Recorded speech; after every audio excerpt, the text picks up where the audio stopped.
আসসালামু আলাইকুম রহমতুল্লাহি ওবরকাতুহ। সম্মানিত দর্শক, জনাব তারেক রহমান সাহেবের সরকার, বিএনপি সরকার ক্ষমতা লাভ করার সঙ্গে সঙ্গে অনেকটা ঝড়ের গতিতে কিংবা যাকে বলা হয় উল্কার গতিতে এগিয়ে চলছে। তারা যে সকল প্রতিশ্রুতি দিয়েছিল, সেই প্রতিশ্রুতিগুলো জনগণের কাছে যে প্রতিশ্রুতিগুলো দিয়েছিল সেগুলো বাস্তবায়নের জন্য তারা দৃশ্যত তৎপরতা দেখাচ্ছে এবং বিভিন্ন মন্ত্রী তাদের মন্ত্রণালয়ের যে কর্মকাণ্ডে স্থবিরতা ছিল গত ১৭ মাসে কিংবা আওয়ামী লীগ জমানাতে যে সকল অভিযোগ ছিল খুব দ্রুত সেই বিষয়গুলো উত্তীর্ণ করার জন্য বা সেই বিষয়গুলো থেকে বের হয়ে আসার জন্য তারা চমক সৃষ্টি করতে চাচ্ছে। পানি সম্পদ মন্ত্রী শহীদউদ্দিন চৌধুরিয়ানি খাল কাটা শুরু করে দিয়েছেন। তথ্যমন্ত্রী যিনি আছেন জনাব জহিরুদ্দিন স্বপন, তিনি প্রেস ক্লাবে আসছেন, সংবাদপত্র সাংবাদিকদের সঙ্গে দহরম মহরম সম্পর্ক গড়ে তুলছেন এবং সাংবাদিকদের জন্য সচিবালয় রীতিমতো উন্মুক্ত করে দিয়েছেন। ক্রীড়ামন্ত্রী বা ক্রীড়া প্রতিমন্ত্রী আমিনুল সাহেব, তিনি সেই ক্রীড়া সাংবাদিকদের জন্য তার দ্বার উন্মুক্ত করে দিয়েছেন।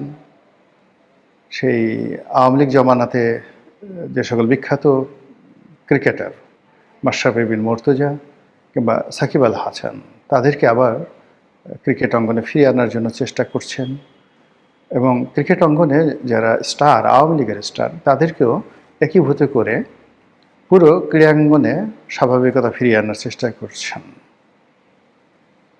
চাঁদাবাজির বিরুদ্ধে বিভিন্ন এমপি, সংসদ সদস্য তারা খুব কঠোর অবস্থানে আছেন।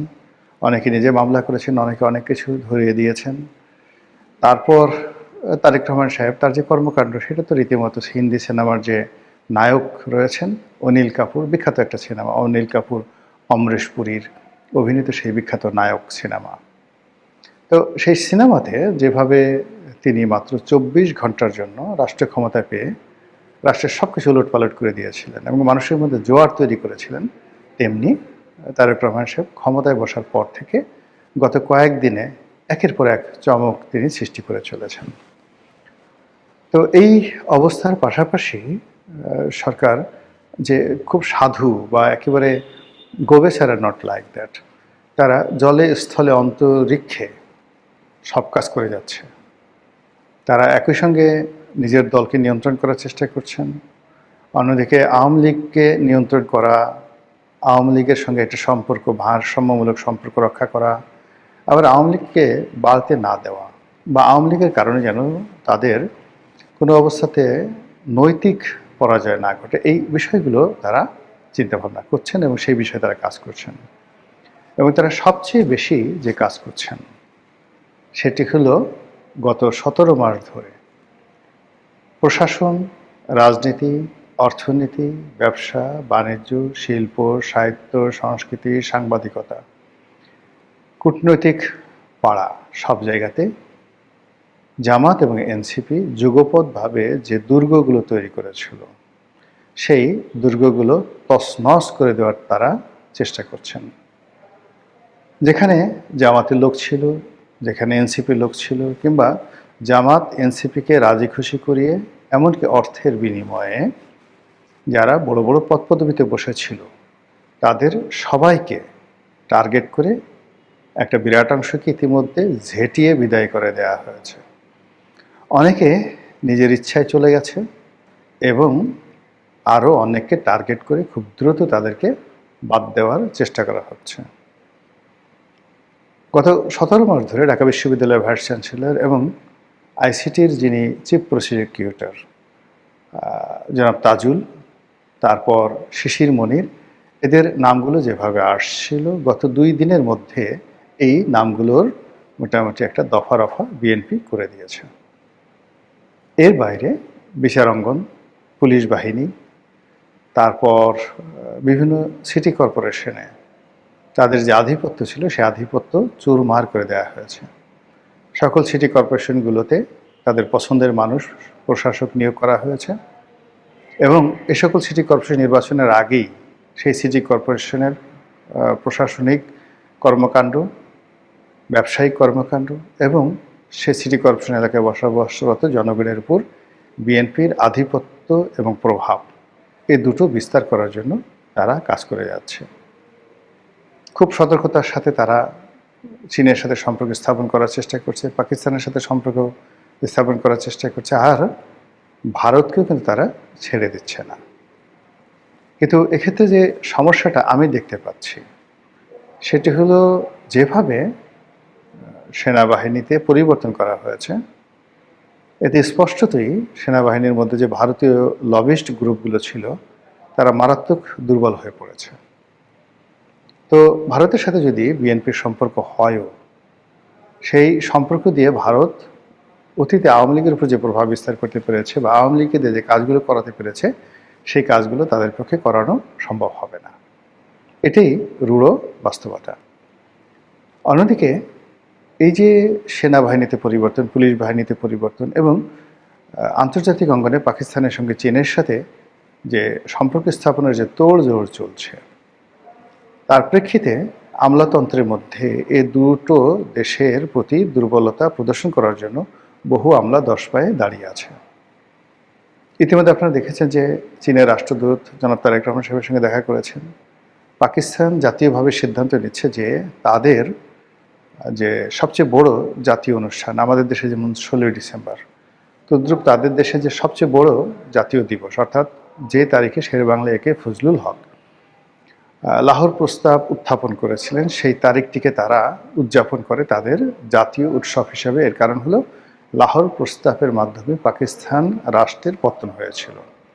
তো এই দিবসটি উদযাপন করা হয় জাতীয়ভাবে, সামরিকভাবে এবং নানা যাকে বলা হয় পাবলিক অ্যান্ড প্রাইভেট যে এন্টারপ্রেনার যারা রয়েছেন তাদের উদ্যোগে। পুরো পাকিস্তানের এটিকে নওরোজ হিসাবে, মানে নববর্ষের যে একটা আনন্দ, আমাদের পহেলা বৈশাখের যে একটা সার্বজনীন আনন্দ, এরকম রাষ্ট্রীয় আনন্দ হিসাবে সেই দিবসটিকে পালন করা হয়। এবং আশ্চর্য ব্যাপার হলো, এবারে এই দিবসটিতে উজিরে আজম যিনি রয়েছেন পাকিস্তানের, তিনি সেনাপ্রধান যিনি রয়েছেন, তিনি রাজনৈতিক দলগুলো সবাই ঐক্যবদ্ধভাবে আমাদের উজিরে আজম জনাব তারেক রহমান সাহেবকে সেখানে আমন্ত্রণ জানানোর জন্য মোটামুটি নীতিগত সিদ্ধান্ত নিয়েছেন।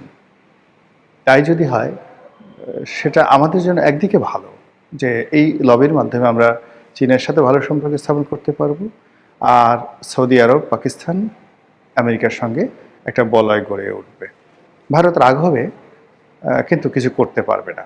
এখন তারেক রহমান সাহেব যাবেন কি যাবেন না, বা এই আমন্ত্রণ যদি আবার গ্রহণ না করেন, সেটাও কিন্তু তার জন্য ঝামেলা হয়ে যাবে। তো সব মিলিয়ে বঙ্গবন্ধু একবার কিন্তু এরকম বিপদে পড়েছিলেন। যখন ওআইসির সম্মেলন শুরু হলো স্বাধীনতার পর, বঙ্গবন্ধু চাইলেন যে তিনি সেখানে যাবেন, ভারত বলল যে না, তুমি যেতে পারবে না। এটা বঙ্গবন্ধুর জন্য খুব অসম্মানজনক ছিল। তো তিনি সঙ্গে সঙ্গে জুলফিকার আলী ভুট্টোকে বললেন যে ভুট্টোকে তিনি তুমি করে বলতেন, তো ভুট্টো তুমি আমাকে স্বীকৃতি দাও, তাড়াতাড়ি আমি পাকিস্তান আসবো। That was the relationship of a leader. তিনি বললেন যে নুসরাত কেমন আছে, মানে জুলফিকার আলী ভুট্টোর ওয়াইফ, নুসরাত কেমন আছে, বেনজির কেমন আছে, আমি আসবো, ওআইসিতে অংশগ্রহণ করব, তুমি আমাকে তাড়াতাড়ি স্বীকৃতি দাও। সেভাবে তাকে স্বীকৃতি দেওয়া হলো, তিনি ওআইসিতে গেলেন। এই যে ভারতের সাথে সম্পর্ক নষ্ট হলো, যার জন্য তার জীবন দিতে হয়েছিল। তো সেই জমানা কিন্তু এখন আর নেই। কিন্তু এখন জনাব তারেক রহমান সাহেব যদি ভারতকে ভয় পান, আবার আমেরিকাকেও ভয় পান, পাকিস্তানের সঙ্গে সম্পর্কে এক পা এগোতে চান, তাহলে তিনি সব কুল হারাবেন।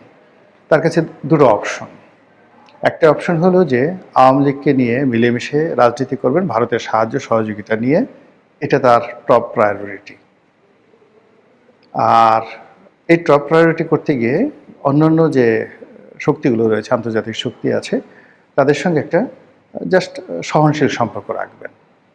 আর দ্বিতীয়ত হলো যে তিনি বর্তমানে যারা বিরোধী দল আছে, জামাত, তাদেরকে পরিপূর্ণভাবে তিনি মদত দিবেন জামাতকে শক্তিশালী করার জন্য, আওয়ামী লীগের বিকল্প শক্তি হিসেবে গড়ে তোলার জন্য, এবং একটা রিয়েল অপোজিশন পার্টি হিসেবে তার যে সকল সুযোগ সুবিধা দরকার রাষ্ট্রের পক্ষ থেকে, সেই সুযোগ সুবিধা দিয়ে জামাতকে এতটা বিরোধ করে তুলবেন যে জামাতের অ্যাক্টিভিটিস দেখে লোকজন মনে করবে যে বাংলাদেশে এরা সত্যিকার বিরোধী দল, এখানে আওয়ামী লীগ দরকার নেই, আওয়ামী লীগের প্রয়োজনীয়তা নেই।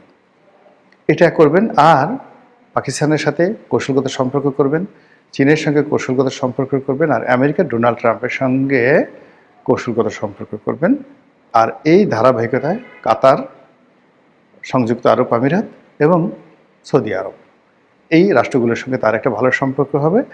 এবং দ্বিতীয় ফেজে গিয়ে ইরান থাকবে কিন্তু চীনের মাধ্যমে, আর তুরস্কর সাথে তার একটা আলাদা সম্পর্ক গড়ে উঠবে। এই দুটো পন্থা ছাড়া তারেক রহমান সাহেবের আর কোনো বিকল্প নেই। আর এই কাজগুলো তাকে করতে হবে কিন্তু ঝড়ের মতো। বাংলাদেশে তিনি যে কাজগুলো ঝড়ের গতিতে করার চেষ্টা করছেন, এগুলো শুধু চমক সৃষ্টি করবে কয়েকদিন, কিন্তু লং রানে রাষ্ট্র পরিচালনায়, সরকারের স্থিতিশীলতা রক্ষায় কিংবা তার যে সত্যিকার ইমেজ রক্ষা, এটা হবে না। তাকে এই মুহূর্তে আন্তর্জাতিক অঙ্গনে একটা সিদ্ধান্ত নিতে হবে, এসপার নয় ওসপার, তিনি জিতবেন অথবা তিনি পরাজিত হবেন, তিনি সাহসী হবেন অথবা তিনি নতজান্য হবেন, এর মাঝামাঝি কোনো জায়গা নাই। তো এই কাজগুলো চলছে। নতুন সরকার একটা নির্দিষ্ট সময় পর্যন্ত আমাদেরকে সময় দিতে হবে, হানিমুন পিরিয়ড যেটাকে বলা হয়। আদারওয়াইজ সরকারও ভালো কাজ করতে পারবে না, আমাদের দেশের কোনো উন্নয়ন হবে না। তো যে কাজটি সরকার ঝড়ের গতিতে করার চেষ্টা করছে, দোয়া করি তাদের মধ্যে যদি ভালো চিন্তা থাকে, নেক আমল থাকে, সৎ আমল থাকে, দেশের কল্যাণ করার যে চিন্তা চেতনা থাকে, আল্লাহ তাদের কাজে বরকত দান করুন। আর যদি তাদের দুরভিসন্ধি থাকে, মুনাফিকি থাকে, দুষ্ট বুদ্ধি থাকে, দেশ থেকে টাকা পাচার করার ধান্দা থাকে, বিরোধী দলকে মেরে কোটি কোটি করার ধান্দা থাকে, আল্লাহ যেন তাদেরকে হেদায়েত দান করে, আর তাদের এই দুষ্কর্ম যেন একেবারে বাসর ঘরই আল্লাহ তার আপন শক্তি দ্বারা দমন করে দেন। আসসালামু আলাইকুম রহমতুল্লাহি ওয়া বারাকাতুহু।